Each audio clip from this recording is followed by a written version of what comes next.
Now, on 105.9 FM and streaming worldwide on the WMAL app, O'Connor and Company. Well, good morning, one and all.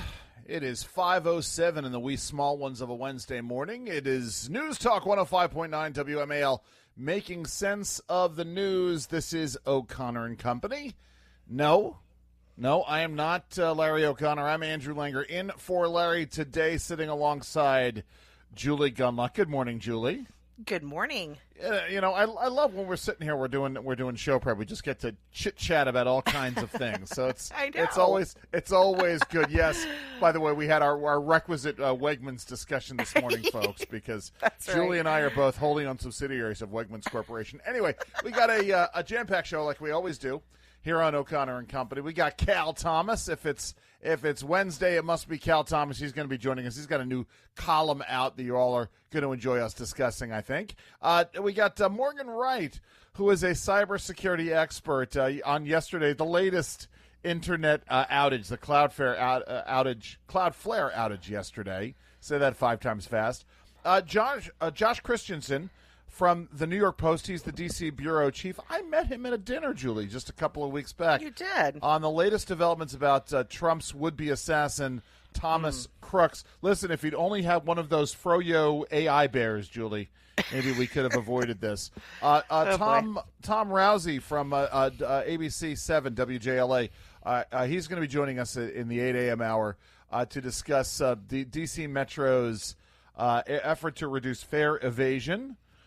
So that's a good thing. And then the most exciting story in the DC metro area, right? The story about the fight to build a third floor on a house in Fairview. Listen, these zoning issues.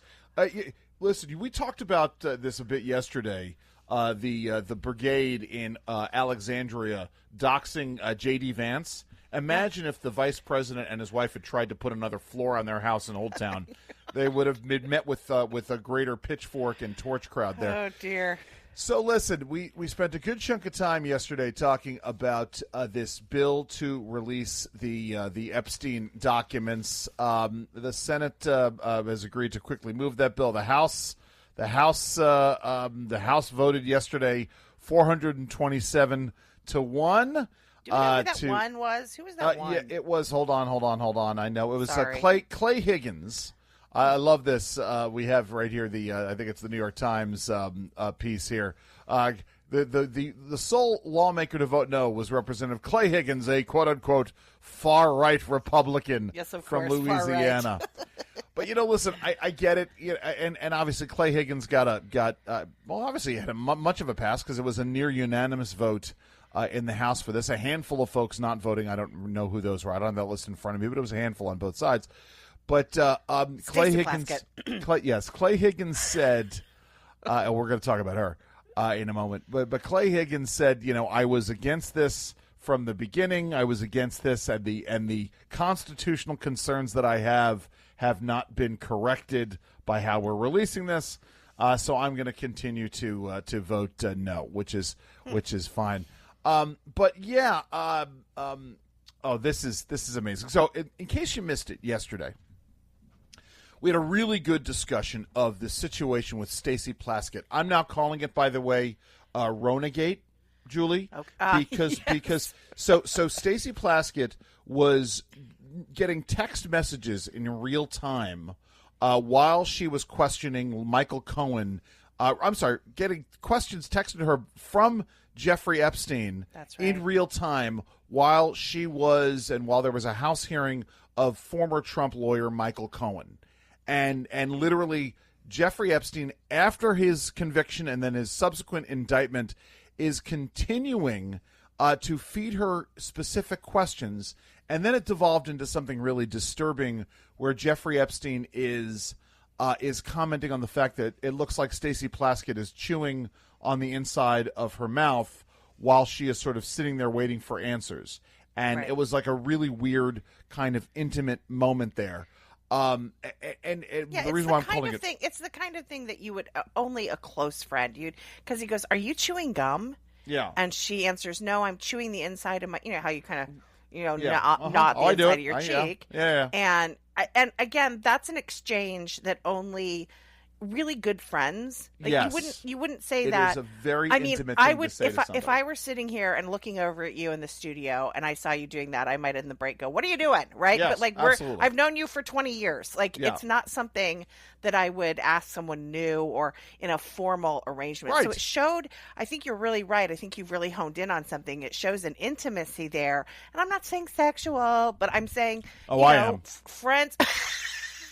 Listen, I'm serious. I mean, listen, I don't know. I'm just saying. It seems. That I think you're right that it shows a closeness yes. that sort of exposes just how much this woman was talking. Right. To This Jeffrey was not, Epstein. and I know we're going to talk a little bit more about what she said, Stacey Plaskett, and her defense of this. By the way, calling it Ronagate because he says something to her about Rona. And she turns around and asks him, Rona. Which Rona is what was President Trump's personal secretary. Right. She was President Trump's personal secretary, but she wanted to know if it was an acronym, which is it's because he put it in all caps like it was a federal agency, which was kind of amazing. So I'm calling it Ronagate. I guess I could call it Shoegate. I don't know. But the point is, we've got this situation, and obviously Hakeem Jeffries was asked about this. In fact, something. Because I think we're going to talk about this for a bit. Michael, go ahead and play cut number one. Here is the back and forth between Congresswoman Stacey Plaskett and Michael Cohen. Look down at her phone as these texts come in and change her questioning, including not knowing the last name of Rona, who she ends up asking about to Cohen. Mr. Weisenberg and other individuals, Ms. Rona. Who are those individuals? As Ms. Rona, what is Ms. Rona's position? Rona Graff is Mr. Trump's executive assistant. And would she be able to corroborate many of the statements that you've made here? Yes, her office is directly next to his, and she's involved in a lot. Time-stamped right there. In that moment, another text from Epstein. What does he tell Plaskett? Good job. Good job. Now stop chewing the inside of your mouth. Yes. And so, this is it is disturbing on so many levels, right? And let's something, Julie, just for a second, let's pull back and set aside whether or not, let's set aside the sex allegations against Epstein for a minute. And let's just take it in the context of the fact that here is somebody feeding a sitting member of Congress questions in the middle of a hearing. And the fact that this happens to be a very wealthy individual who owns a mansion and an island. I know folks are thinking about Elmer J. Fudd and Bugs Bunny and what he used to say. But the point is that this intimacy between a very wealthy constituent feeding a sitting member of Congress questions. I mean, this is like something out of your bare bones political thriller. And that is disturbing, right? The fact that any major wealthy constituent would be feeding a question of in a presidential inquiry to a member of Congress. This shows you one of the real problems here. Listen, we got so much more to get to, but first it's 5:15 a.m. WMAL, making sense of the news. Live from the Home Paramount Pest Control Studios. Home Paramount, the leader in pest control since 1939. So, actually, the House moved with incredible speed last night. I give them credit on the one hand for trying to work to deal with this issue of Stacey Plaskett. I kind of think that maybe if it were me, I might want a little bit more deliberation, maybe have a hearing about this and talk about it. But they moved to this immediate censure vote, and rightly so. Listen, from this situation, Julie, actually, before we get to this. The issue, right, even setting aside Epstein's sex crimes, the relationship between a very wealthy constituent texting a member of Congress while a hearing is going on and her carrying those questions out, that's disturbing in and of itself, isn't it? Of course, yeah. And, she went on the floor and defended herself in a pretty weak fashion. Yes. I thought it was pretty funny, the optics. She had a bunch of her colleagues sitting behind her, arms crossed, looking so angry at the audacity of Congress censuring her for her clearly unethical behavior. Did we play that cut? No, we haven't played cut 2 yet. Let's go ahead and play cut number 2. Mr. Raskin, to my former professor in law school. All right, hold on. Time out. Michael, stop that for a second. That explains everything. Jamie Raskin was her professor in law school. That explains Jamie it all. Raskin, by the way, Jamie Raskin went down on the House floor and Yeah. defended her in the most absurd fashion as well. So, I mean, there was all sorts of excuses. And go ahead. Yeah, well, no, let's go ahead. Let's just go ahead and play the clip. I'm sorry, I had to jump in there. No, that that's makes okay. all the sense in the world. In law school, and I want to address the body. I first want to give you all a sense of what was happening that day. Everyone knows at that hearing in February, the entire country was watching. As Michael Cohen decided he was going to finally give up information about what was happening in the Trump world, the Trump enterprise. And at the beginning of that hearing, the ranking member, Jim Jordan, had the disrespect to Elijah Cummings, may he rest in peace and his name be a memory, after not allowing Mr. Jordan to shut the committee hearing down.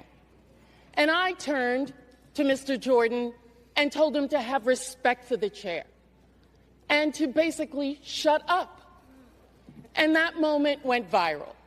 And I began to get innumerable texts from friends, from foes, from constituents about what was happening in that hearing.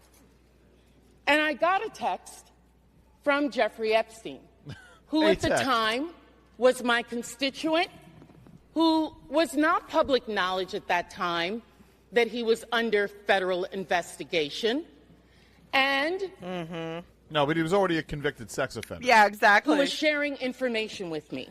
Now, I heard recently from someone that I was seeking advice from him. Let me tell you something. I don't need to get advice on how to question anybody from any individual. Oh, yeah, there you go. Right. Who's Rona? Right. It's exactly right. And it's like, okay, I'm literally being the mouthpiece for Michael, for Jeffrey Epstein in front of this. Yeah. By the way, again, this idea, we understand people are the heroes of their own story, but you talk about the sort of the narcissism and the sort of bending of reality, the mental gymnastics that you have to go through for all of this. And that's the other thing. Yeah, Jamie Raskin also, and her former law professor, Jamie Raskin, was ridiculed as dishonest and sick after arguing from the House floor that his former law school student and his colleague was only taking a phone call from her constituent. I know. When she was texting disgraced financier Jeffrey Epstein during a 2019 House hearing. Yeah, I mean, that's just it. It's funny. You've seen the movie Wag the Dog? Of course. All right. So, and there's that moment early on where Dustin Hoffman is feeding lines to the White House press spokesman via Robert De Niro when the press the White House press secretary is there, and we call these moments Wag the Dog moments. This was a Wag the Dog moment. By the way, before we go to the break, let's here's Representative Anna Paulina Luna talking about the failure of this and defending the swamp. Let's play cut number 3. For what purpose does the gentlelady from Florida seek recognition? I have a parliamentary inquiry. The gentlelady from Florida will state her inquiry. I was wondering if the Speaker of the House of Representatives can explain why leadership on both sides, both Democrat and Republican, are cutting back-end deals to cover up public corruption in the House of Representatives from both Republican and Democrat members of Congress. The gentlelady has not stated a proper parliamentary inquiry. Thank you very much, but I think the American people know what happened tonight. Who was that? Was that Lauren Boebert in the background? Who knows? Because Lauren Boebert had a moment on the floor where she was wagging her finger at everybody else that was out there. So I don't know. Listen, listen again. So much to get to right now. It's 5:22 here on WMAL. Coming up, good news on the education front. Trump's Department of Education is announcing some changes to improve education. We'll give you the update. Keep it here. It's 5:30. WMAL-FM, Woodbridge, Washington, a Cumulus media station. Making sense of the news. News Talk 105.9. News now. Now on 105.9 FM and streaming worldwide on the WMAL app. O'Connor and Company. Well, hi there. Hey, everybody. It's 5:37 here on News Talk 105.9 WMAL. We are making sense of the news. Happy Wednesday to everybody. We got a jam-packed show. Jam-packed show, as we always do here on O'Connor and Company. In the 6 a.m. hour, we've got our regularly scheduled interview with Cal Thomas, a syndicated columnist. We always love talking to Cal. He's got a great new piece out there. We got Morgan Wright, who is a cybersecurity expert, going to talk to us about this Cloudflare outage yesterday. Also, Josh Christensen from the New York Post. He's the D.C. bureau chief for the Post. On the latest developments about Trump's would-be assassin, Thomas Crooks. And then in the 8 a.m. hour, we've got Tom Rousey from ABC7 WJLA talking about both the important issue of dealing with fare evaders. It continues to be a problem with the D.C. Metro bus fare evasion in this case. And then this knockdown, drag-out battle. Somebody wants to put a third floor on their house in Fairfax, and obviously there are folks who don't want them to do that. This is, I said, is O'Connor and Company. I am Andrew Langer in for Larry today, sitting alongside Julie Gunlock. Hello, Julie.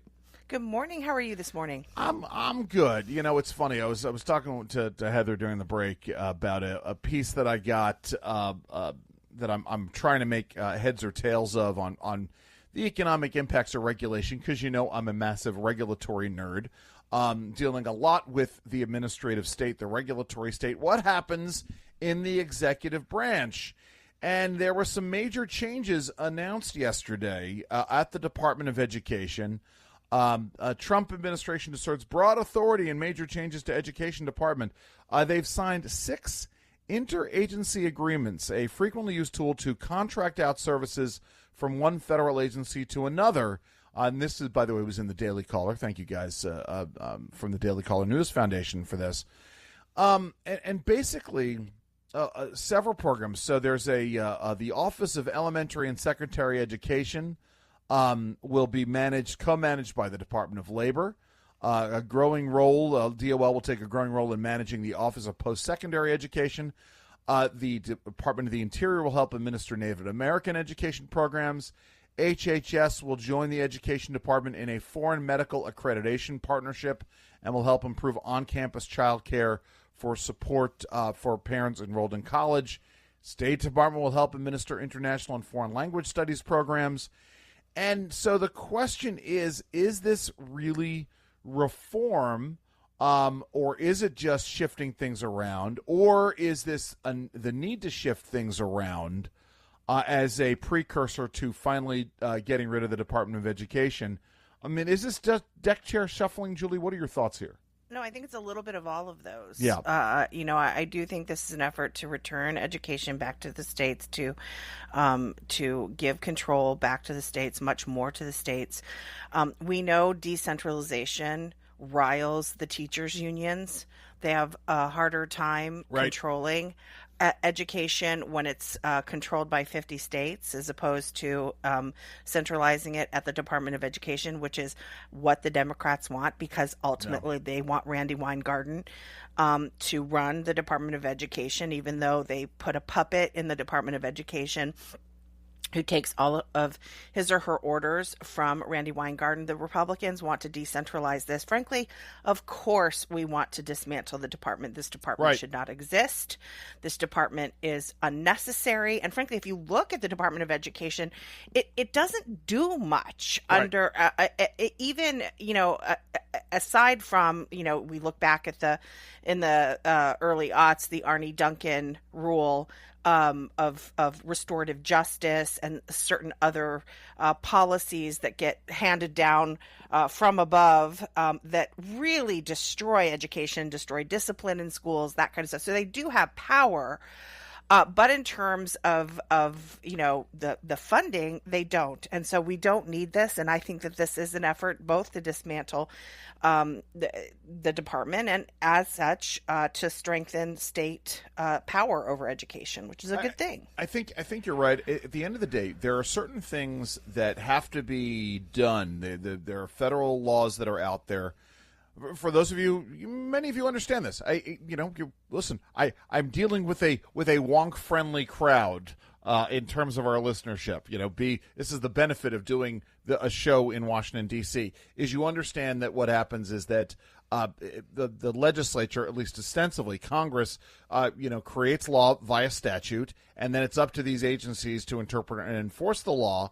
And so what happens is that there are certain obligations that the executive branch has to take care of under statute, whether or not it has to be done by a Department of Education or by one of these other agencies is something else entirely. And so when you're trying to dismantle the Department of Education's ability to interpose itself in local educational policy decisions, most certainly around curriculum and how the relationship between the administration of a school and the students themselves, and how that gets in the way of parents, as a precursor to getting rid of the Department of Education, you've got to find places where these statutory obligations are being fulfilled. And so they're getting moved around. Some of this is getting moved around. I see this as yet another step down the road to, as we've talked about, fully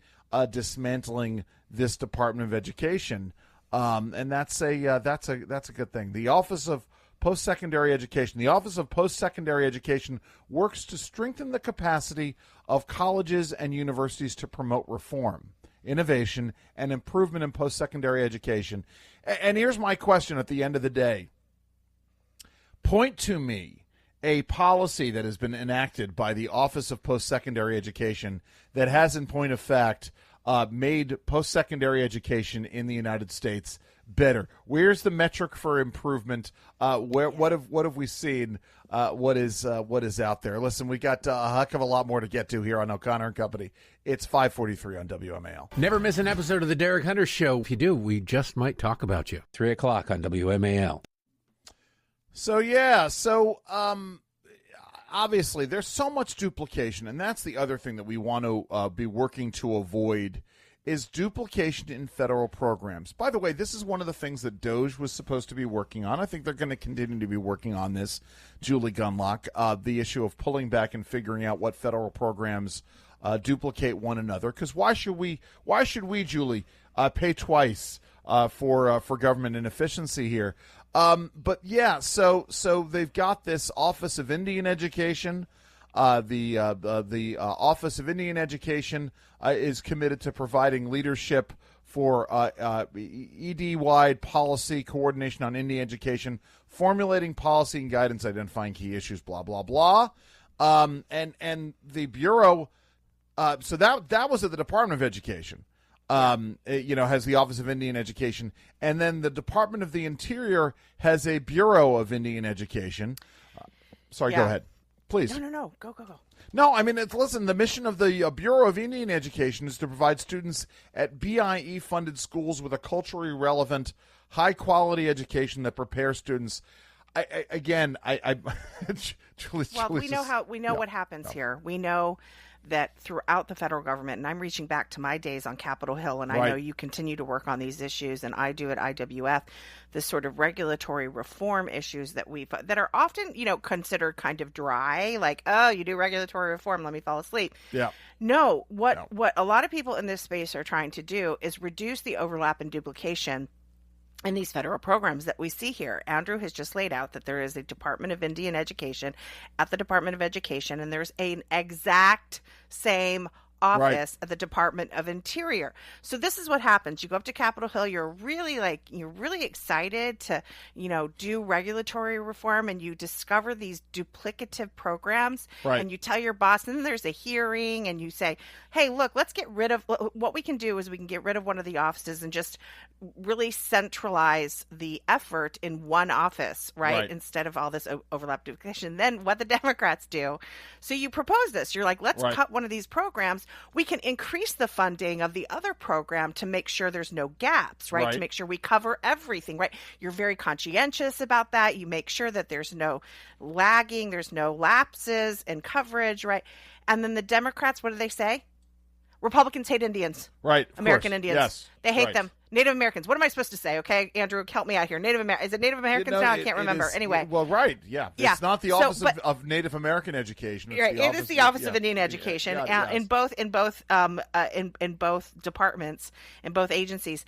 And so that's what will happen. The Democrats will say they're cutting Native American education programs. They hate Native Americans.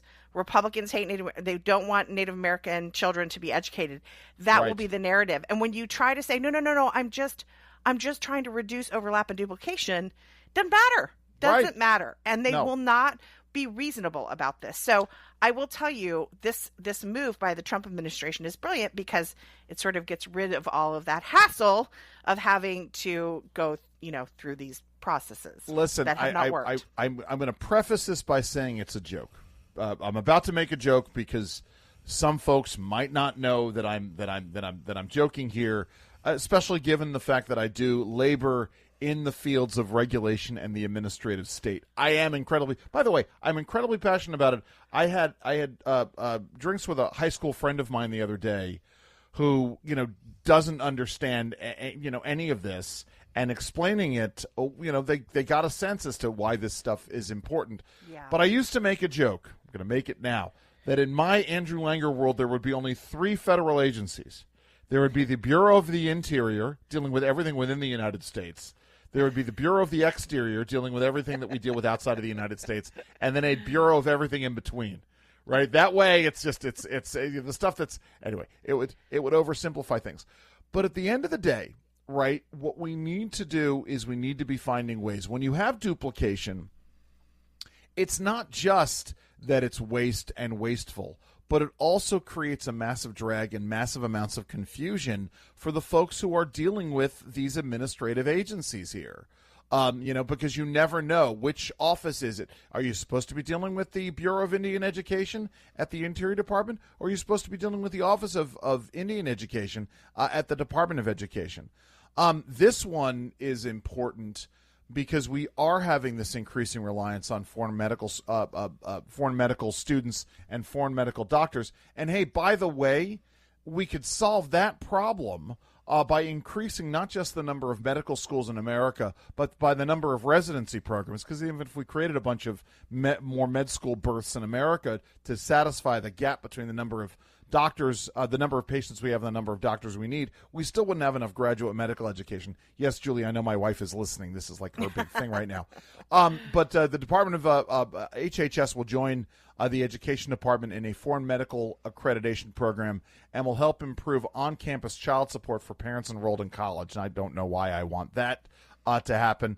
HHS already oversees child care-focused grants. I worked with IWF on some of that last year. So listen, I think this is a move in the right direction. We have to take these steps.